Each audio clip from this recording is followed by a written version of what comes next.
یہ رپورٹ ہوا ہے اور فرسٹ فلائٹ چلی ہے تو میں اپنے آفس میں تھی اور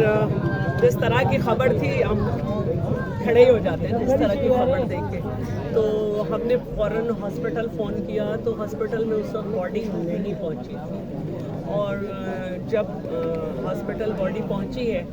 اور جب تک اس کا پوسٹ مارٹم ہوتا رہا ہے ہم بالکل کانٹیکٹ میں رہے ہیں۔ سب سے پہلی پوسٹ مارٹم رپورٹ بھی ہمارے پاس آئی ہے جو میں نے سی ایم صاحب کو ارسال کر دی تھی اسی وقت۔ وہ ملک میں نہیں ہے، انہوں نے بھی اس واقعے کو بہت سنجیدگی سے لیا، اور آپ نے دیکھا ہوگا کہ چینلز کو انہوں نے کہا کہ میں ہدایت کرتا ہوں شیلا رضا صاحبہ کو کہ وہاں جائیں۔ ہم کل ہی آتے لیکن ظاہر ہے کل تدفین وغیرہ تھی اور مجھے بھی یہی اطلاع دی جا رہی تھی کہ بہت رش ہے یہاں پہ، تو میں اس لیے آ جائی ہوں کہ ذرا سکون میں آ جائے، اس کی ماں کو گلے لگا لوں، اس کو تسلی دے دوں اور اس کے والد سے بات کر لوں۔ باقی جو پولیس کی کارروائی ہے، میرے ساتھ عرفان بہادر صاحب بھی رابطے میں ہیں، SHO صاحب بھی رابطے میں۔ ابھی پچھلے دنوں میمن گوٹ میں واقعہ ہوا تھا، آپ کو یاد ہوگا، بچی کی انگلیاں کٹی ہوئی تھیں، بچی بہت زخمی تھی، جب بھی ساتھ تھے تو ہم انشاءاللہ شک ہی کر سکتے ہیں نا، پتلی پتلی گلیاں ہیں، کمیونٹی ہے اور رہتے ہیں، تو جو واقعہ ہوا وہ بہت ہی دردناک ہے، لیکن میں نے اب لوگوں سے یہ اپیل کرنی شروع کر دی ہے اور دنیا میں طریقہ بھی یہی ہے۔ ہم نے پہلے بھی اس پہ کام کیا تھا اور باقاعدہ ویڈیو پروگرام بنایا تھا جو ہم علاقوں میں چلا رہے تھے، اور اب یہاں پر بھی میں اسپیشلی SHO صاحب سے بھی درخواست کروں گی اور اہل علاقہ سے بھی کروں گی کہ میں آپ کو ایک یہاں پہ لا کے ایک پروگرام دکھاؤں گی کہ اپنے بچوں کے معاملے میں کبھی کسی پہ اعتماد نہ کریں۔ جو آپ کے گھر کا، آپ کے علاقے کا سب سے آپ کا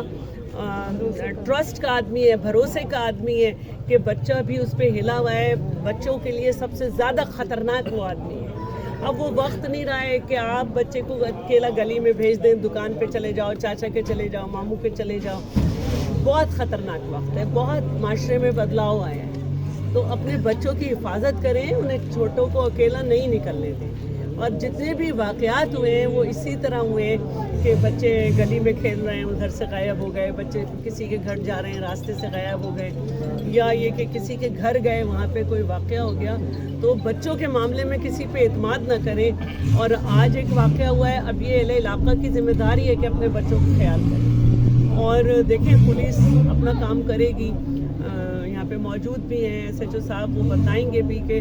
شک کی بنیاد پہ محلے میں لوگوں سے بات کر کے ایک دوسرے سے بات کی جائے گی،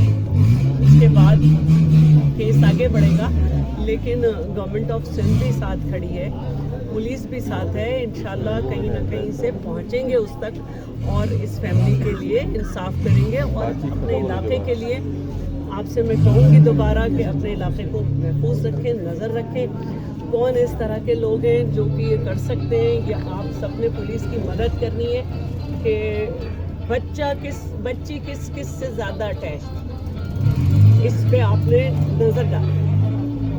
اچھا شیلا صاحبہ، یہ بتائے گا کہ آپ نے خود ہی کہا کہ جب یہ خبر آئی بچی کے مرڈر کی تو آپ کھڑے ہو گئے، مطلب یہ آپ کی پولیس کیوں نہیں کھڑی ہوتی جب یہ مقدمہ درج کرنے گئے؟ منگل کو لاپتہ ہوئی ہے، مقدمہ درج کرنے کے لیے والد جو ہے وہ در بدر پھرتا رہا، کھوکھرے کھاتا رہا، اس کو FIR نہیں کاٹی۔ جب قتل ہو گیا اس کا، جب اس کا پتہ چل گیا کہ تشدد ہوا ہے، زیادتی ہوئی ہے، اس کے بعد آپ بھی کھڑی ہوئی ہیں، اس کے بعد حکومت بھی جاگی ہے، پولیس بھی جاگی ہے، تو یہ زینب والا واقعہ بھی ہوا، اس کے علاوہ اور کتنے واقعات ہو چکے ہیں، آخر کب تک ہوتا رہے گا؟ پولیس کب جو ہے وہ اتنی دیر بعد جاگے گی؟ FIR کیوں نہیں کرتی؟ ہاں دیکھیں، یہ میں ضرور اگر غفلت آپ سمجھتے ہیں وہاں پہ محکمہ والی کارروائی، آپ نہیں سمجھتی غفلت؟ میں بالکل جس طرح آپ بتا رہے ہیں FIR کر بھی جائے تو اس کے بعد جو ایک موومنٹ ہے نظر آنی چاہیے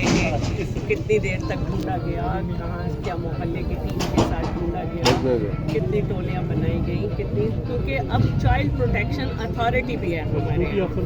چائلڈ پروٹیکشن اتھارٹی کے جو ہیلپ لائن ہے اس کا ہر جگہ نمبر لکھا ہونا چاہیے۔ بچے کی تصویر فوراً پولیس اسٹیشن میں جا کے مختلف جگہ پہ مختلف پولیس اسٹیشن کی حدود میں چلی جانی چاہیے کہ ہاتھ چوکی سے کہیں بچہ باہر نہ جائے، سکتا سے باہر نہ ہو جائے، یہ ہونا چاہیے۔ اور اس میں اگر کوتاہی ہے تو بالکل دیکھنے والی بات ہے کہ کیا کوئی ٹیم تشکیل دی گئی محلے والوں کے ساتھ، پولیس کے ساتھ، پولیس اور محلے والوں کی کچھ ٹیم تشکیل دی گئی یا نہیں، انہوں نے کتنی دیر کام کیا، بچی کو کتنی دیر ڈھونڈا، یہ سب باتیں تو سامنے آنی چاہیے، اور نہیں آئیں گی تو بہت افسوس ہوگا. لیکن میں یہی کہوں گی کہ غفلت نہیں ہونی چاہیے، بچے سب کے اپنے ایس ایچ او صاحب یہ بتائیے گا، ایس ایچ او نہیں بھائی، میں ایس ایچ اچھا ایس پی صاحب یہ بتائیے گا کہ آپ نے کہا کہ جو اہلکار تھے غفلت والے ان کو معطل کر دیا، بچی کی زندگی واپس آ جائے گی کیا؟ بچی ان کو واپس مل جائے گی معطل کرنے کے بعد؟ یہ پہلے کیوں اس طرح کی ان کو پاور کیوں نہیں کیا جاتا ہے اہلکاروں کو کہ FIR کاٹے کیوں نہیں کاٹتے؟ اس میں دو چیزیں ہوتی ہیں، کسی میں ہم FIR کر رہے ہیں، کسی پہ گمشدگی کی رپورٹ ایک تھانے میں روزانہ جب کر جاتی ہے، وہ بھی کافی ہوتی ہے. اچھا دوسری بات میں آپ کو بتا دوں، یہ روزانہ کی بیسس پہ ایسے 2-3 کیسز ڈیلی آ رہے ہیں، آپ کو نہیں پتہ ان چیزوں کا، اور اس میں کئی بچیاں جاتی ہیں 2 دن 3 دن کے بعد واپس آ جاتی ہیں. یہ آج کل معمول بن گیا ہے، اور ہمارے پاس ایوریج جو کیس آ رہے ہیں نا وہ 3-4 ڈیلی کے کیسز آ رہے ہیں. یہ ہمارے آج ہو رہے ہیں، وہ 4 دن، کوئی 5 دن، کوئی 6 دن کے بعد کوئی بچی واپس آ رہی ہے. اس میں کچھ بچیاں جو ہوتی ہیں انڈر ایج ہوتی ہیں، کچھ اس سے زیادہ ہوتی ہیں، بڑی عمر کی ہوتی ہیں، لیکن 3-4 دن کے بعد واپس بھی آتی ہیں. جو جن لوگوں نے FIR نہیں کاٹی، ان کو انٹرفیئر نہیں کیا، ان دونوں ہیڈ مورل کو اور ڈیوٹی افسر کو سسپینڈ کر دیا کل رات کو. اس کے بعد کل ان کے جتنے تھوڑا سا فیس پیچھے کر لے بیٹا. کل جب واقعہ ہوا ہے اس وقت میں خود آیا ہوں، میں ایس ایس پی انویسٹیگیشن، میں خود یہاں پہنچا ہوں. ان کے